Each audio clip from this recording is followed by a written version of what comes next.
Ladies and gentlemen, good morning. Welcome to this Monday morning episode of the Morning Digest. I'm your host, Godfrey Gishuki, and I want to welcome you this wonderful day. It's the 13th September 2021. We're just about on the last lap of 2021. I hope you had a nice weekend. I welcome you to join us this morning, and I believe that we're going to have a very interesting conversation. Remember, the Morning Digest, we focus on reviewing, the week, the last week. We also provide a commentary on some of the social, political, and economic matters of our nation. And so this morning, we have a very interesting conversation. We are going to be focusing on the election agendas and 2022 election agendas, and we're going to be looking at reality versus rhetoric. I mean, there's a lot of talk, there's a lot of, if you're like me, we are all bombarded by hundreds of messages, political rallies, people speaking, writing, and you don't know which is which. So we're going to have that kind of a conversation. And on the set this morning, I have a special guest on the set. Welcome to the show, Mike Mutichilo.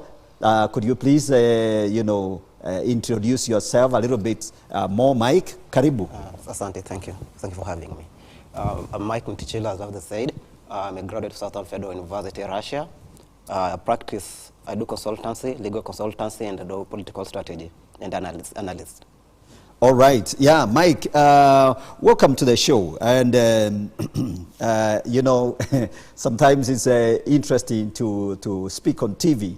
I know that you write a lot, and you're very, very active on Twitter and, sharing your opinion and tweeting constantly. So, and since, I follow you on Twitter, I thought that you have some very interesting ideas, and I really felt that I wanted to bring you on the show so that then you can expound. I can give you an opportunity to expound on some of the, commentaries that you make in the social media platform. And then, of course, and of course, the idea that, you're a young legal graduate, having studied both bachelor's and master's in law in the Russia Federal Republic. So you're going to tell us more about that. So ladies and gentlemen, please go to your social media platforms. We are live on Elevate TV. We are also live on social media platforms. Please remember to share. I am sharing right now.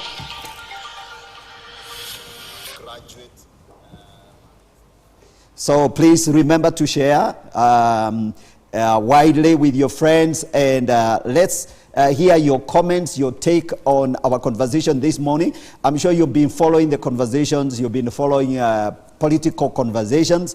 Maybe you are as bewildered as I am because every politician has a spin on what they are going to do for us if they get elected. And so, so we're going to go into that in detail. So follow us on Elevate TV Facebook page, Elevate TV Kenya. We are also live on YouTube, Elevate TV Kenya on YouTube. So please share and let's see your comments. We'll be reading your comments here on the social on the platforms. And so don't hesitate to get in touch with us and give us your take on this conversation. So, Mike, let's begin from the beginning. The election agendas. So that's what we're going to focus on. But before we get there, let's first of all hear your story. I've tried to introduce you a little bit.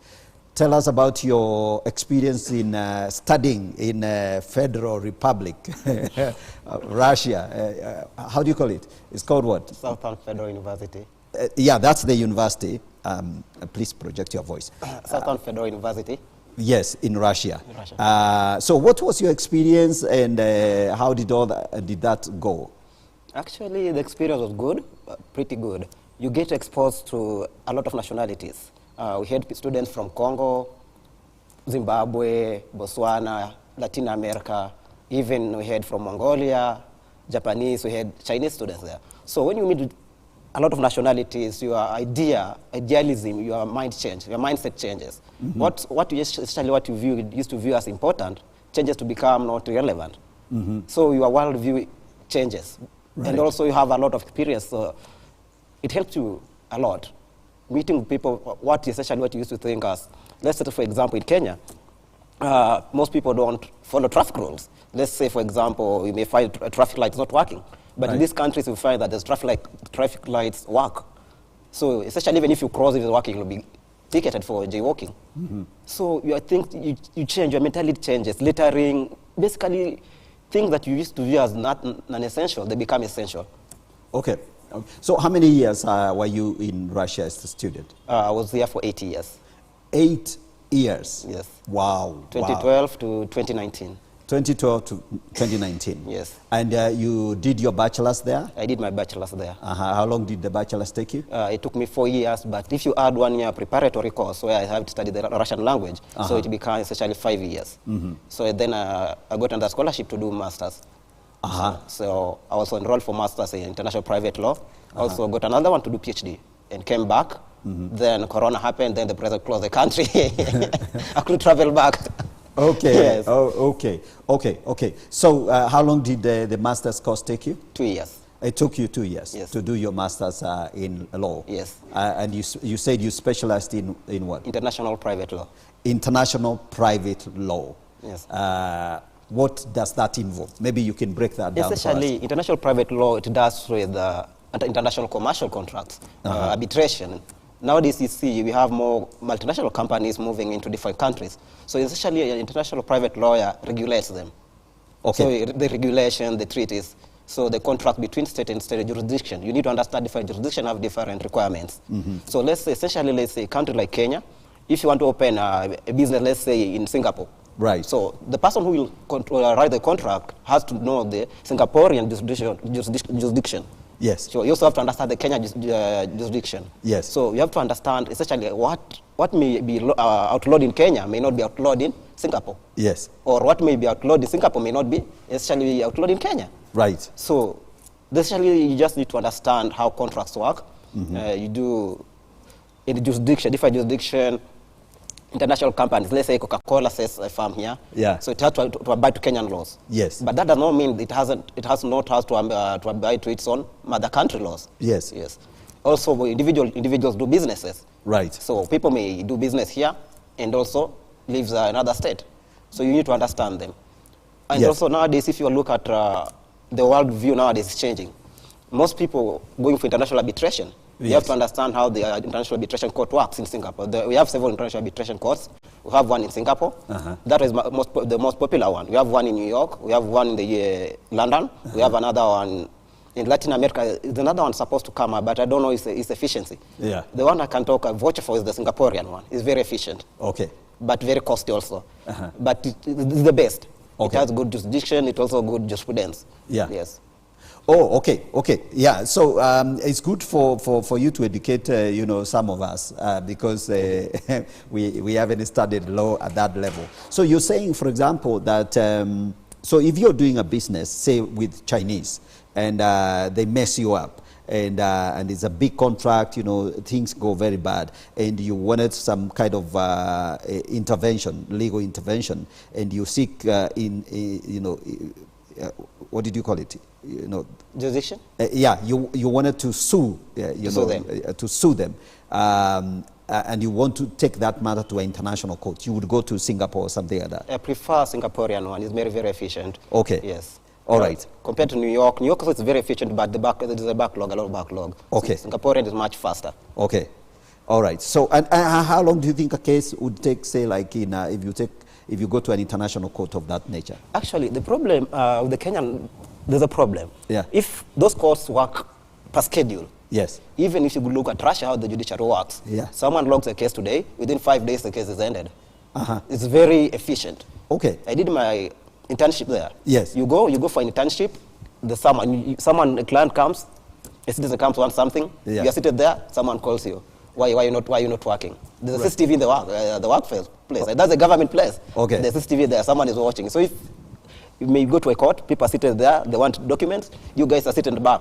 Why not serving them? Right. They call you. Why are you not serving? So we need, if we improve that, the Kenyan system will be much better.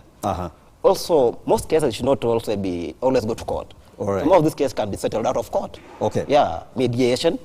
Okay. I always prefer to settle cases out of court rather than to go to litigation way. Okay. Yeah. Most contract, if you draft a contract, right. Let's say you draft a contract between for the Chinese and Kenyan. Yes. You have to look at certain issues. Of course, there will be issues. Yeah. Every relationship there will be friction. Yes. So in case of friction, you have to outline that clearly. Where will you settle? How will you settle it? All right. Yes. Yeah. I've looked at some of the, some of the cases,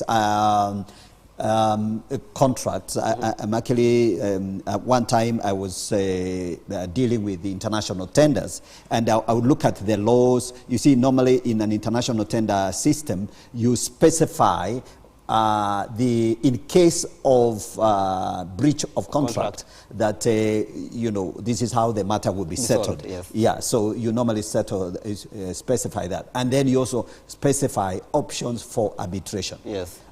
So that then it's not just litigations. You can also have arbitration. Yeah. Excellent. So, ladies and gentlemen, I ask you, like I said, please join us this morning digest. We are diving into issues to do with the election agendas. I know we have diverted a little bit to talk about Mike's, background and all that. So now we're going to go into the subject matter. So, Mike, we have a very nice background. Now, you have been in Kenya since 2019. And you dived into the social media platforms. You are aggressively tweeting all the time and, giving commentaries and all that. So first of all, what's your general observation? The last 2-3 weeks, of course, observing politics, what's going on, what are you seeing in the political arena before we come to the specifics on the various players and their agendas? Essentially, most what they're doing, they are fighting over the economy. Everyone's complaining about the economy. Okay. Everyone has an idea of how economy will work, but can it work really? Right. You can say, you can go, let's say someone gives you a route, go to town, meet here. Everyone can go to town, but will you get what brought you to town? So that's what we have to look. Someone can come up with a better plan on paper, but is it implementable? Okay. That's the question should be asking these politicians. Okay. Economy has to be a factor. Economy.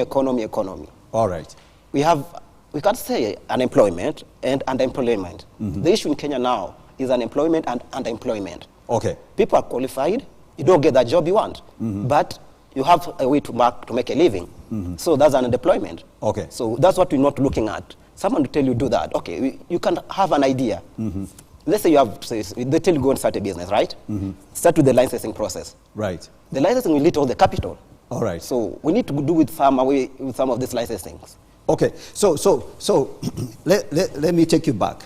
You've talked about employment and underemployment. Could you expound on that? What do you mean by underemployment, underemployment, in particular underemployment? Okay, underemployment essentially is whereby we are qualified. Let's say you have many graduates, right? Yeah. And I'm not looking down on a job. Yeah. Okay? Yeah. I'm just trying to explain a point. Yes. So say you're graduated, let's say, I've graduated as a lawyer. Yes. Okay? Yeah. But I don't work as a lawyer. Yes. I start doing something else. All right. Which pays very little. Okay, just to make a living. That's unemployment. So you work as a clerk, as an administrative clerk in some business. Okay. As an administrative clerk, legally you can work in a law firm as an administrative clerk, but that will not, you'll be getting experience. Yes. So in your field, we can't say that actually to be very underemployment. We can't specify that to be underemployment. Okay. Underemployment is a situation whereby say someone's qualified, let's say a doctor, starts to work as a nurse. All right. Okay. Or you're qualified to be a neurosurgeon, you decide to go to work as to do something else. So that's underemployment because you can't get employment for what you specialize in or what you practice in. Yeah. So would you say a lot of Kenyan graduates are underemployed? We are underemployed actually. We are. Look, essentially, someone In Nairobi, if it was stone, you are highly to hit a graduate. Right. The higher chance of hitting a graduate than hitting someone else. It used to be, those days, let's say in the 90s or 80s, the graduate would be an important issue. But nowadays, everyone's a graduate. I like that. I like Mike is saying here, if you throw a stone in town, you're likely to hit a graduate. True. So most of the people on the streets are not really walking around. People are educated out here. Yeah. People are educated. Okay. Yeah. And they're just walking around. They're looking for a job. People are looking to make a living. All right. They will tell you, start a business or do that, do that. Okay, essentially a human being has to take care of his first needs. You have to have a roof. Yes. You have to eat. You have to dress. Yes. You have to take care of those needs, okay. Right. But how essentially are you okay? All right. Let's say most Kenyans, we don't have insurance policies. Yes. So let's say you're earning, let's say, 50,000, right? Yeah. You're paying rent, let's say, 10 or 15. Yes. Yes. This money comes every month. Yeah. So you think you're okay. Yeah.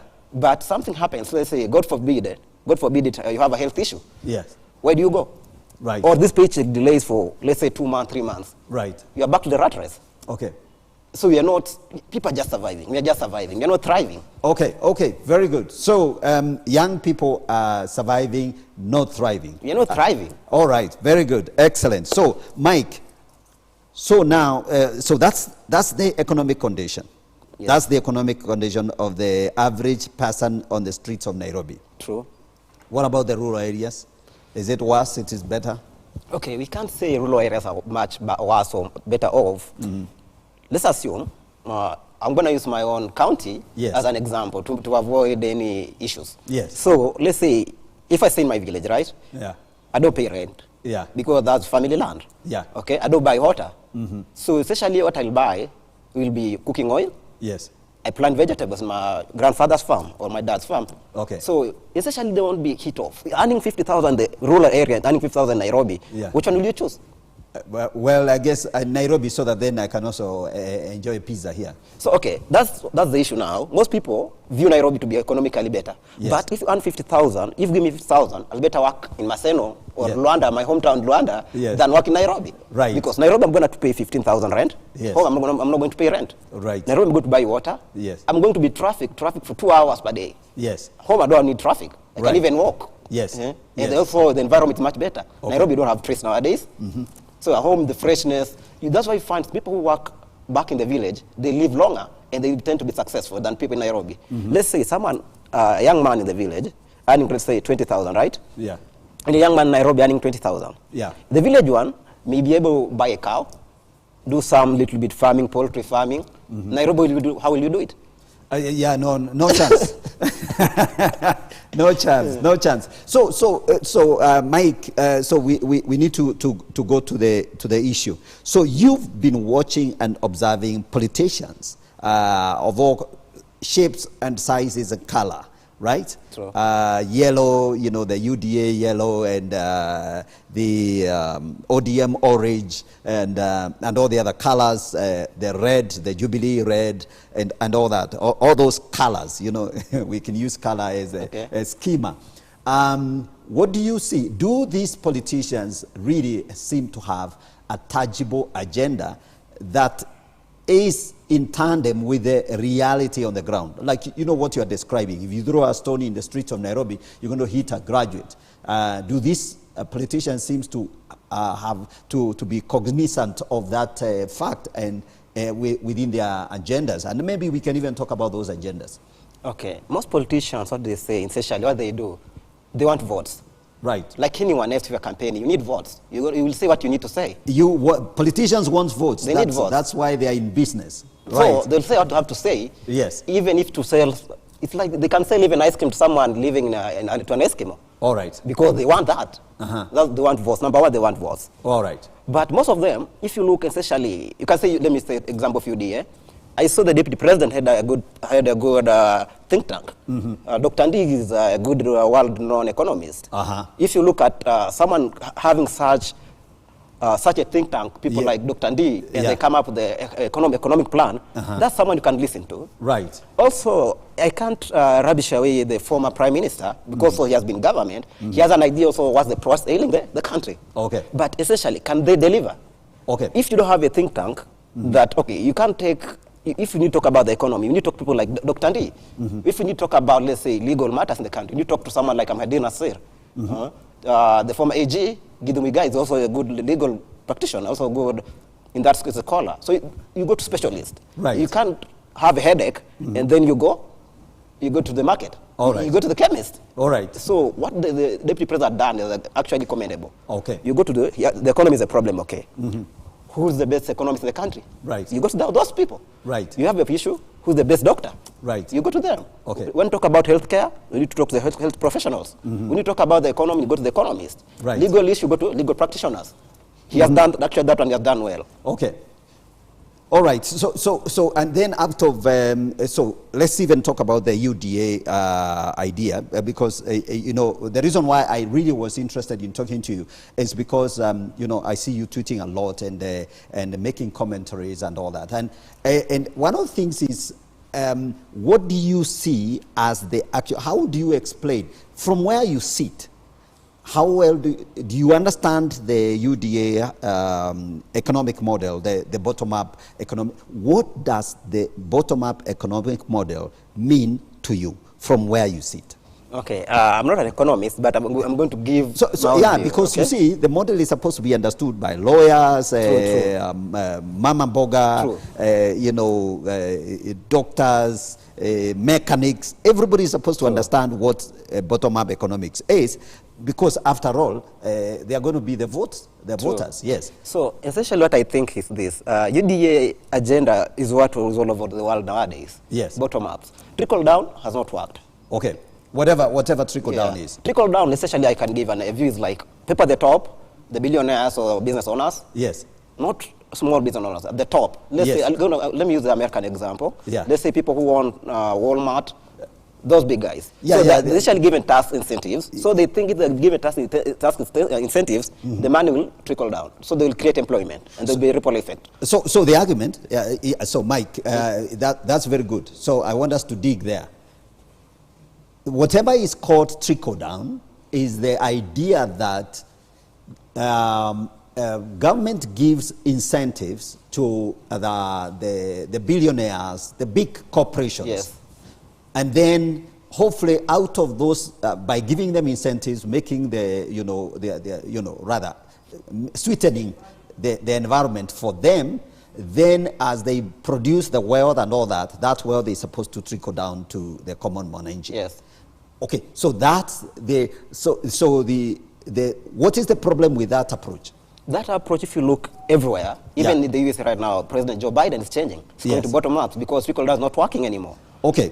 People at the bottom are suffering. People are living paycheck to paycheck. Okay. So essentially, people want to change from paycheck to paycheck, whereby you can start your own business at the same time work. Okay. So now we need most politicians, what they used to talk to people at the top. Right. But now they need to talk to people at the bottom. We need to talk to people at the bottom. We need to handle people at the bottom. People.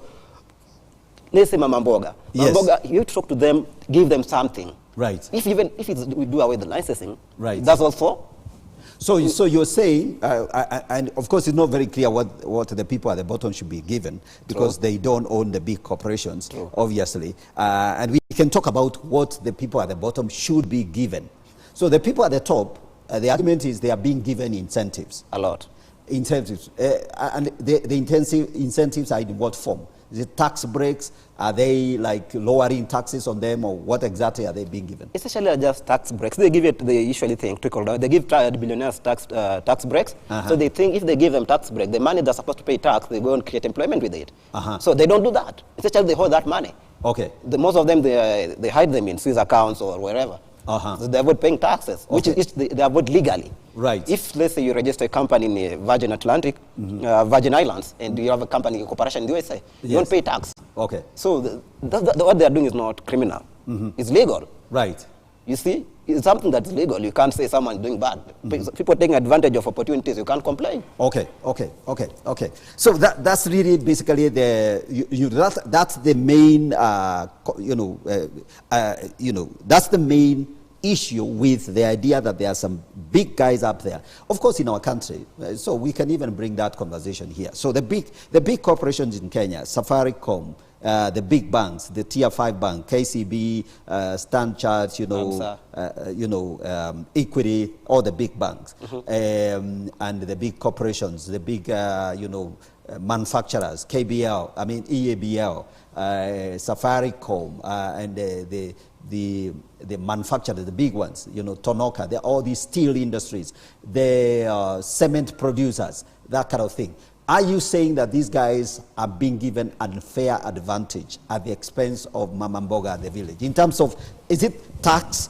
Does it have to do with tax, environment? What's the issue? No, at home, essentially, at home we need even to give them incentive. At home we need to give them. I'll advise that we look at the manufacturing industry. Yes. We should not even be importing things. These guys should be encouraged. Right. They should be encouraged to produce more. Yeah. We should not. Okay, essentially we need protectionist policies, whereby we say if Kenyans can produce cotton wool, why should we import? Right. Let's buy our own. Yes. Why? Most countries have these protectionists. If you go to Russia, go to UK, they come with tariff. They take this tariff, you can do that. That's protectionist. Yeah. Countries want to protect their own industries. Yes, for sure. Kenyans, we import almost everything. Look now, we are almost 48 million, right? Yeah. 48 million Kenyans drink tea, right? Yes. So, who produces this sugar? Well, some of it is being produced in Western Kenya. No. Mumias is dead. Mumias is one of the best blue chip companies in this country. Right. He's dead. No one's talking about it. Nzoia is dead. So, who is bringing this sugar? All right. Who's sweetening Kenyan sugar? We talk about employment. Okay. Yeah. It's an issue. Okay, we're importing everything. 48 million Kenyans, where are they getting sugar from? Okay. That should be a question to start from there. These countries are dead, right? So where's sugar coming from? Okay. Wow. We need to ask some questions. Yeah, so big questions. So what you're saying, Mike, is that Kenyans have every right to ask questions, to be concerned about the conversations. So politicians should be giving us these details. They shouldn't just be telling us trickle down is a bad idea. They should be giving us the details of what exactly they are going to change in terms of the policies. And so supposing we buy the idea that trickle down is a bad idea, and we must change so incentivizing the big corporations is actually a bad idea. We should be incentivizing the people at the bottom. Some of these big corporations decide Kenya is not a good place to work. The taxes are too high. We're going to take our manufacturing to Uganda. What will happen? Okay. No one can close where you're making profits. Rule number one in business. If you're making money, however much the tax you pay, you won't go. Right. And the environment is okay, political stability, economy, you're okay. No one will go. People will just say we'll go, but they won't go. Yeah. It won't be like America. They do. American companies do that actually. With them, if this state becomes tax them much, they go to another state. Right. That's what they do. They close this factory, they go to another state. But in Kenya, I haven't seen that. Okay. It's not going to happen. Kenya is profitable. Kenyans are buying things. No one's going out. No one's going anywhere. Okay. Yeah, but maybe if we say that the trickle down is a bad idea, then perhaps the new government might just decide, no, look, we're going to, we will forget about these guys. These guys have eaten enough. So let's look after Mama Mboga. She's the one who is oppressed. Okay. Essentially, if we help, we need help. We need to talk about the economy. Yeah. So Mama Mboga need to be helped. Yes. So we need to look at them actually. How do we help them? How do we help? Okay, how do we help ourselves? First of all, we should not talk about, if we talk the economy, we should talk healthcare. Okay, good. So Mike, I'm going to hold you there. All right, so ladies and gentlemen, we are going to go to a short break. The conversation is interesting. I believe you're following this conversation. Mike is just about to tell us what they are going to do with Mama Mboga and all the other things. We're looking at the political agendas and what's trending. And so stay tuned. Don't go away. We're coming back shortly.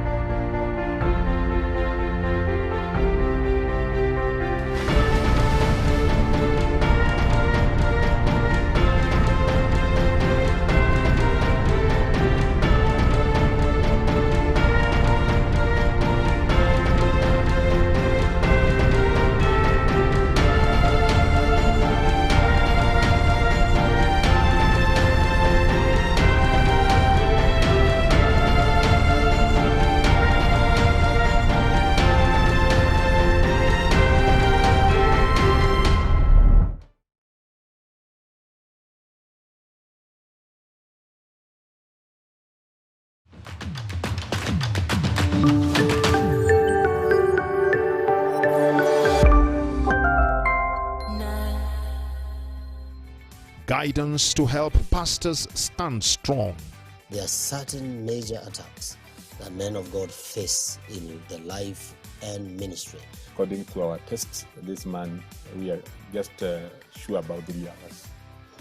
3 hours. 3 hours. 3 hours. Oh my God. Focus on issues affecting women. Today on Sister Talk, we are going to discuss young wives. And then those surprising moments, sometimes anakuja unashtuka, hey, mtu amekuja na flower, unasema hata sikuwa naitarajia, si birthday. Empowering talks on health and wellness. The services, they are deep. Yeah, Yes. they have ridges, Yes. and these tend to hide food. Yes. So you make sure they are super clean. Wow. Yeah. Spice up your weekend with top-rated Christian movies. An army of believers and will stand on your word above all else.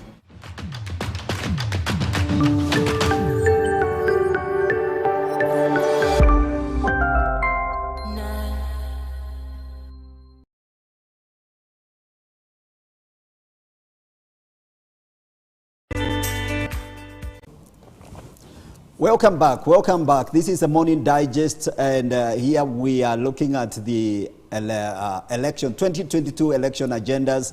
We're looking at the various agendas that politicians are, propagating, promoting, promulgating, and all kind of things. There is a lot of talk about, economic agenda, pro-poor ideas, from both sides, the various sides of the debate. And so we are trying to, speak into these particular issues on the political agendas. And Mike, before we went to the break, Mike, we were talking about what is innate for the mama mbogas. We began conversation.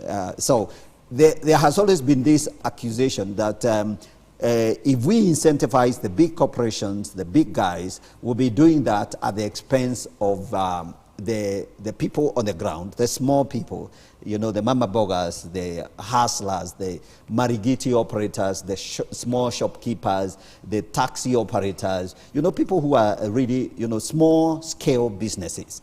So there has been that shift towards, the proposal is let's look after the small guy, right? True. So, and maybe the question is, what does the small person want? How can they be incentivized? What exactly do they want to be given? Okay, let's say, we need healthcare. Right. We need to deal with so, healthcare. so we can say healthcare, yes. Deal with healthcare. Yes. Because bills, people are getting broke because of bills. Yes. We are always from one paycheck or another medical bill Yes. to bankruptcy. Yes. When you have, God forbid, you have an issue, Yes. health issue, the amount of money you're going to spend on it is a lot. Right. So how will you grow the economy when people can't take care of their health? We need to care. Absolutely. I'm with you on that. We need to take care of healthcare. Yes. And there's a good model by Governor Kibwana. Uh-huh. He has a good model there. Yes. It's something that can be taken over by the country. Other Right. counties can learn from him. Yes. He has a good healthcare model, which can be taken. Also, if you look at his economic approach in the county, he has done mango processing. Yes. So this one, you can give an example. Bottoms up. Yeah. Let's say a family in Makueni has an orange farm or mango farm. So they take their mangoes to the processing plant. They get paid. Yes. So that helps. Yes. That impacts the household. Yes. We should talk about impacting the household rather than that's something people should be talking about. I am with you on that. Impacting the household. Household. Yeah, because the household is the smallest economic unit. Yes. Yes. Okay. If the household is good Yes. and healthcare, people are taking the healthcare is okay. Yes. Economy, people will be okay. Economically, people will be okay. Okay. People will thrive economically. Because if your healthcare is taken care of, you're Yes. okay. Yes. You can make a living. Okay. So the healthcare is a critical issue. Healthcare so is a critical that issue. must be focused. This one, people, all these presidential candidates should be talking about healthcare. Because the big guys can afford to fly to London. At our expense. That's the thing. Okay. They can afford, but at our expense. Okay, absolutely. No. Well, they get paid, Of course. for those positions. Yes, yes. Which we allowed them to take. We Okay. elected into those positions, so we shouldn't complain too much. No, we're not complaining. It's a fact. Yes. Yes, but Taxpayers, they are being treated on our taxes. Most of them have a very lucrative healthcare policy. Okay. Very good one. But can Kenyan afford it? That's true. That's true. That should be questioning. Not everybody can afford that. We can't. Yes. How many people have you had to how many groups when someone's sick? No, it's true. It's true. It's true. Absolutely. Healthcare is a big number one. It's a big issue. By the way, let me actually ask. Looking at all the candidates that are roaming presidential yes. or senatorial, have you seen anyone who seems to have a very clear focus on this healthcare issue? No. Most of them are not talking about healthcare. We can't talk about that. Talk about the economy. But how can you talk about the economy when the healthcare is in tatters? Okay, so you're saying healthcare is something that should not be neglected. Should not be neglected. Okay. What else? If you look, we deal with healthcare. The counties, especially we do healthcare well. Yeah. Healthcare does well, the economy, people will be able to work. Right. If it doesn't work, it won't work. Right. We can't be importing doctors. Yes. We can't be importing doctors. We have Kenyans who can learn and be good doctors. Okay. We deal healthcare, we're okay. Yes. Then the economy will grow itself. All right. But essentially, if the economy task incentives, we deal with licensing. Okay. Licensing. If we need to grow, people to grow licensing. Mm-hmm. If you have seen it on Twitter sometimes, someone licenses the number of licenses they need to run something or a small manufacturing farm in the home. Yes. If you look at the number of licensing requirements needed, yes, someone gets tired. Actually, by the way, there is a story that somebody gave of they wanted to run a water purifying purification plant somewhere in Kajiado or something like that. Yes. And the licensing was a nightmare. I mean, they paid everyone, NEMA, the county licenses and all that, and until it got to a point where they were spending so much on licenses and the various compliances that it became completely unviable to run the business. The whole capital ends up in licensing. Okay. So what will you do? All right. Okay. So that's an important aspect. So healthcare, ease of doing business. So that's what you're saying. Healthcare works. We do if we handle healthcare well. Yes. Then we did remove some of the licensing. Actually, some of them are repetitive. And the thing is, the license to get them, you have to visit several government offices. Yes. And these people will take you into a rat race. Come tomorrow, come the other day, you do this, go and do that. You do that, you go and do that. Let's say someone wanted to export mangoes or was it avocados. Yes. If you look at the number of requirements this guy was being given, he's just exporting. Even should be encouraged. Some of these licenses discourages people going to business. All right. Okay. If we can't do away with some of them, people will grow, economy will grow. Okay. And this will impact the normal people. All right. Let's say someone you want to run, let's say, a small salon. Yeah. You'll need a county license. You need music license. You need a lot of them. Yeah. By the way, now you're talking about a salon. I think that's a very good example. But you're talking about a very good example because you're saying in a salon, you probably want to play some background music. True. And so you need a music license. True. I'm not too sure how much that costs. 3,000. So you need a business license, the normal business permit, yes. And you need a music license. Yes. What other license do you Maybe also you need a account also will come up with another license. Fire, health and fire. You see? Fire and safety license. So the number of licenses people need to run a small business is much. Okay. This thing can be handled at the policy level. Okay. They can even come up with this department, they can come up with an idea like, let's say, someone starting a startup should be given, like, let's say, 5 years, you are being incentive from taxes. That's how the economies grow. Look at these countries that have developed companies from zero. They're being given incentives. Right. So if we say, if you are starting a startup, right, we're giving you 5 years, you're not going to pay tax, but you look at the people you're employing. Okay. So if you say you employ 5 people, right, the more people you employ, the more incentives will give you. Right. But the more less people you employ, you also give you incentive to make you to grow. Okay. We can't stifle you. All right. So ease of doing business is an important factor for the people at the bottom. True. Okay. What else do you think these politicians should be paying attention to? Okay. Most of them, if you deal healthcare, licensing, actually the thing the other stuff will work. Right. And also they have to uphold rule of law. Okay. We can't be chaotic. Right. We can't be chaotic. Right. We need stability and we need rule of law. Okay. From the top down. Okay. If Do you remember the first term of Kibaki presidency? Yeah. The country mood was well, politically was well. People used to arrest police officers who were taking bribes. You throw a paper there, people are rather to harass you. Okay. Though if there's a political incentive of rule of law, so no one is sacred, no sacred cows, people know. Citizens will take up the country. Okay. First time when Kibaki came, the country was very well. People, let me say, street kids were arresting people. If you litter, they tell you no, it's not litter. Okay. That was a good thing. Kenyans were arresting police were taking bribes on the roads. Kenyans took initiative to take their country back. Okay. But something happened with the moral fiber of the society. People saw people getting away with a lot. Right. So when people see people getting away with a lot, so what will people do? Okay. People say, even if we do this, what will happen? So we gave up our country. Okay. Which is not a good thing. We should take back our country. We should need to take back our country. Okay. There's rule of law. If there's no rule of law, there will not political. Nothing will make even business grow. Okay. So the other day I was reading and reviewing some of the write-ups. The other day ODM leader did release a 15-point kind of agenda for his election, presidential election campaign. And among the things that he highlighted was rule of law. That was one of the things he highlighted very clearly. Then manpower, development, and then unity and stability of the nation, cohesion and stuff like that. So I guess it looks like politicians also actually do seem to understand those bottom issues. What's your take on that? Politicians have people working for them, so they have to understand. Right. People, if you employ good people, people will help you. Okay. They make you look good. Okay. So ODM, the former prime minister, has a good plan, but can it work? Right. Anyone can sit down, Yeah. write an economic plan. I'm going to do this. I'm going to do this. Even another question: do we hold our politicians accountable? Do we ask them? You said you'll do this. Have you done it? Let's ask. Have you asked your MCA? Let's even leave the president. Have you asked your MCA? Have they delivered the promised? Your county women representative, have you questioned them anything? You don't. Okay. If you don't hold these people at the bottom accountable, how will you hold the presidential candidate accountable? I guess the accountability will come in next year. Next year is when we will tell them in no uncertain terms that we don't trust you and then we vote them out.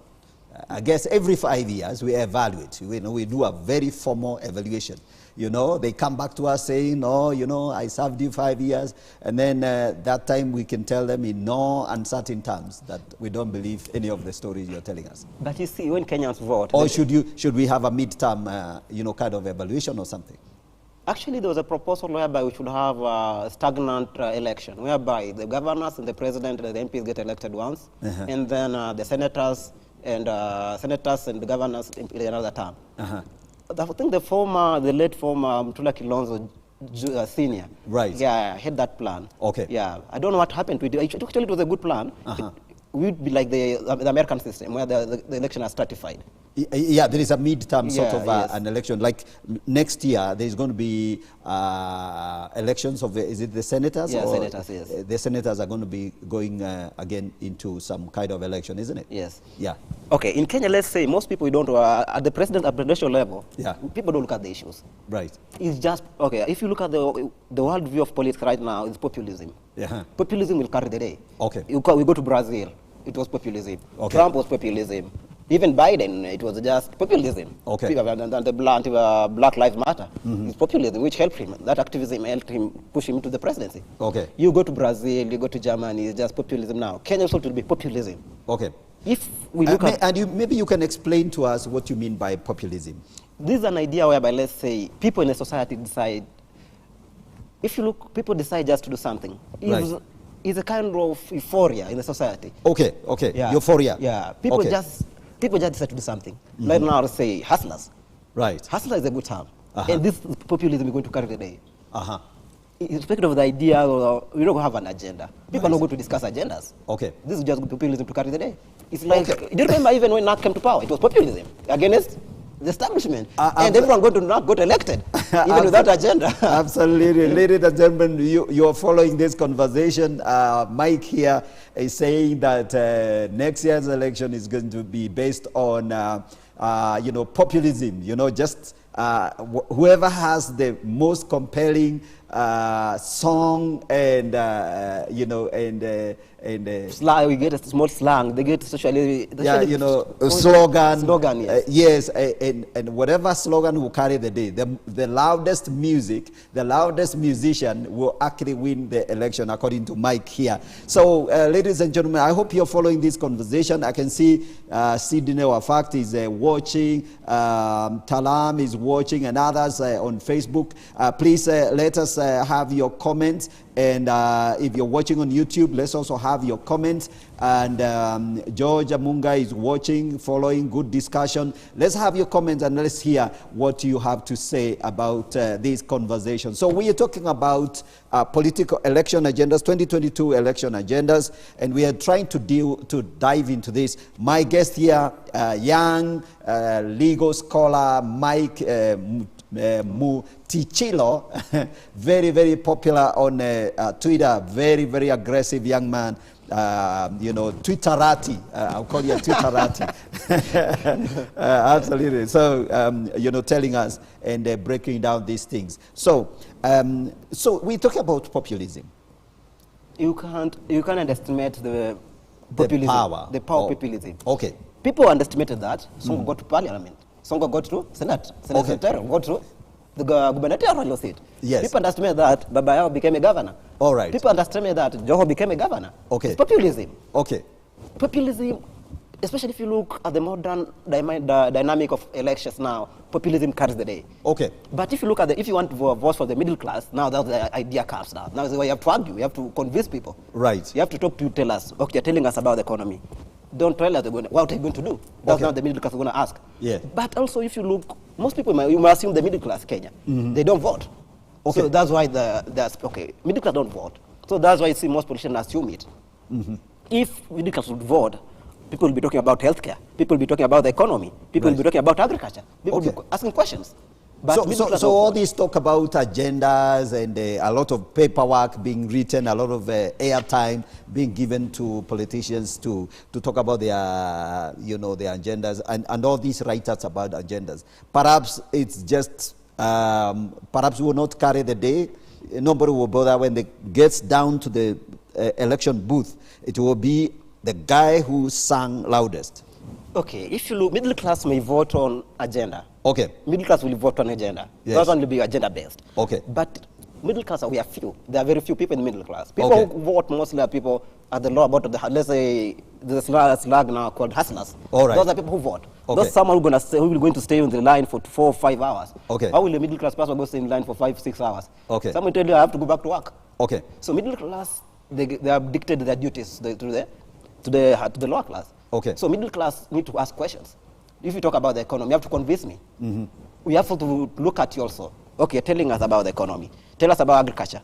Tell us about the healthcare. Now, okay, let's say people saying we are unemployment. There's no issue with employment. Right. But no one is talking about sugar. So people tell people, I far from Western. I know Mumia has really impacted people's lives. So someone essentially may assume that sugar is not important. They're telling these Ken farmers to diversify, to go to something else. What else? Okay. What else? What should we go to? What should we plan next? Okay. Which you think sugar is not profitable? And who's feeding 48 million Kenyans sugar? Where is it coming from? Okay. So we talk about employment. These are the things we should be talking about. All right. What are you going to do about agriculture? You create employment. We should not import sugar. Kenyans plant sugar. Okay. So we can do these things by protection policies and be specific to things. Okay. We should be articulate. We should be like, you are telling us about the economy, okay? We can't assume we talk about the economy in Kenya and avoid agriculture. Okay. We can't. Okay. We import fertilizers. But we are, Kenya is like an agricultural economy. Yes. So why would we import fertilizers? Why can't we make our own? Right. Okay. Yeah. By the way, the story about fertilizer and the agenda on fertilizer, this thing, I have read about it. I've seen it. It's actually it is very well documented in the Vision 2030. You know, part of the agricultural, some of the plans, if you look at if you read the Vision 2030 more thoroughly, you know, the economic pillar has, goals and strategic objectives in a various subsector, you know, manufacturing, retail, agriculture, and all that, right? Yeah. In agriculture, one of the, if you look at the Vision 2030, I think there's something, some of the key initiative was something to do with fertilizer manufacturing. I remember reviewing that. But I haven't seen the factories yet, you know, and we are almost coming to the end of the Vision 2030. So the problem when it comes to government policies, I don't know, there's some problem. Yes. Government means there's a system whereby something continues. Yes. But this president will come with an idea. Right. Another one comes, leaves that, abandons that idea. Yes. Forgetting that they've invested money in that. Right. Let's take an example, let's say LabSet. LabSet was a good project. Yes. LabSet was a brilliant project. Okay. If it could have gone through those countries, would be doing much better. Right. We should be getting oil from Sudan. Right. Direct to Nairobi. So right. It was a good plan. Kibaki had a good plan. Right. That one cannot be rubbished. But now, are they being implemented? Okay. Let's talk about Koza City. Mm-hmm. Koza City, it gets budget allocation. Right. Every budget year it gets budget allocation. But go to the ground, that's there. Are they still doing studies, fiscal studies? Okay. So policies are there, but they're not being implemented. Things are there, but not being done. Okay. So there should be continuous system whereby if a project is good, irrespective of who is in power, that project should continue. Okay. By the way, have you ever visited the Concert City? No, I just saw it online. Oh, okay. Yes. Okay. Maybe perhaps it might be helpful. Maybe some of these things. Have you read in the SGR? Yeah, SGR, I've read in SGR. Yes. Okay. What's your take? SGR. Okay. It's one of the projects, you know. SGR actually it was a good project. Okay. Yeah. So it's good. It's well maintained. Mm-hmm. Cleanness is okay. Mm-hmm. I thought they will abandon cleanness. Cleanness is good. Mm-hmm. It's well maintained. It's a good project. Okay. Even if you look at the stations, it's a decent. We need travel decent. Mm-hmm. It's a decent way to travel. We deserve it. You know, Mike. One of the things I find sometimes pushback. You talked about economist David D. Mm-hmm. Economist David D. is one of the greatest critic of the SGR. He thinks it shouldn't have been done. It's crap. It was a waste of taxpayers' money. Okay. If it comes to taxpayers' money, did we get value for money? I don't know. No, we didn't get value for money. How can I build a house worth 10 billion? Mm-hmm. And that house not worth 10 billion? I tell you, I built this house 10 billion. Okay. If you look at it yourself, this thing cannot be 10 billion. This guy is being shoddy. Okay. But now, Wanjigi has actually said that if we had listened to him, Wanjigi is one of the presidential candidates. He's already announced his candidature, and he's already campaigning. Mike? Yeah, Jimmy Wanjigi. What's your take, man? Jimmy Wanjigi, people are underestimating him. Uh-huh. But what I think is, Jimmy Wanjigi wants to hit, he's running at the sun, but he will fall at a star. Okay. Jimmy Wanjigi will run for Nairobi gubernatorial state. Oh, okay. That's my opinion on it, because he wants to ruffle the boss, so the boss will give him something to make him appeasement. Okay. A peace deal. So a peace deal will be Nairobi gubernatorial seat, which is a good thing for him. Unless, or also, Jimmy Wanjigi wants to be an influential person in politics. Okay. And that's Mount Kenya politics. Okay. If you look at Mount Kenya politics right now, there's no leader. So the votes will be divided. Okay. That one we cannot dispute. All right. Mount Kenya usually get votes as a block when they have a strong leader. Right. They don't have. Okay. Let's say, you can say, let's say you take the governor Kirinyaga. Okay, she may say she's the leader. Right. Or Honorable Martha Karua, who's also senior counsel. She may say she's the leader. Or Moskuria. But okay, can they have a leader that they can sell to the country? Or the current speaker. Yeah, Muturi. Yeah, Muturi, yes. Muturi also. Kiraito Murungi is also part of that equation. Yeah, Kiraito, okay, if you look at the current speaker, if you want an election, you go to talk to the people. Mm-hmm. Politics, let's say 50 years ago, people used to go talk to the elders. There is a Kunjuri also as well, yes. In there. So that's the problem on Kenya now. They don't have one person that can unite them all. Okay. That's well said. Mike, that's well said. That's true. In fact, I had a guest here who actually told me that there are 35 political parties in Mount Kenya region. 35. Political parties don't impact a lot. this one, everyone can form a political party, but the requirements are very hard. To form one, you have to have good money. No, they are there 35, registered, fully registered, operational, you know, the Service Party, you know, Moses Kuria's party, and all those other parties. Yeah, they are all there. Yeah. So the thing is, these parties will make a coalition. Okay. They'll make a coalition. Okay. If they're smart, they'll make a coalition among themselves. But politics is a personal interest. Okay. So personal interest will override. So they won't make a coalition. Okay. So personal interest, Moses Kuria has their own interest. Mother Karua has her own interest. Everyone else has their own personal interest. And that is paramount to tribal interest. Okay. So that's why they won't make a coalition. There will be talks, of course. Okay. It's like Oka Kenya. These guys will just be talking, but they won't choose one of them to run. Okay. Their personal interest supersedes group interest. Absolutely. So, Mike, we have just 2 minutes. Okay. So, I think we can sum up, and I'm really, really happy that you came along, you know, and speaking to these issues. I believe you represent, you know, the young people, you know, people who are on the receiving end. You know, we are on the receiving end of all this political, you know, agenda. So we are the people they are selling the agendas to. So I guess, and you represent the younger generation. So what's your overall take? Where do you see this whole political wind taking us? And what's the most important, you know, kind of like agenda that should carry the day for our nation come 2022? What agenda should really carry the day? If the agenda that should carry the day, we need to talk, if a politician has a good plan for the economy, healthcare, rule of law, other things would fall in place. Okay. But most of them don't. No one wants rule of law. Okay. And that's the problem where it starts. Okay. If there's a rule of law, everything will work. Okay. We can't be chaotic. Okay. We need political stability so that investors can come. Okay. If there's rule of law, investors will come. They know if there's a problem, it will be solved legally and it will be okay. Yes. There will not be shoddy deals. Yes. Also, if we do that, don't be these scandals we're hearing every now and then. Right. Actually, I haven't heard the one. I think there's a bigger one maybe coming. It has been so quiet. It's been very quiet. It's been very quiet. There's a bigger one coming maybe. No, Mike, maybe we can say that the church has been praying. You know, the church has been praying, so that maybe that has helped. Church is important in the society. We Yes. can't dismiss the church. We can't do away with the church. We can't wish it away. Okay. The church is important.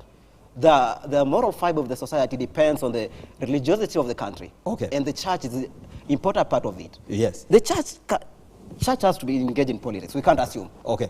The church has to be there.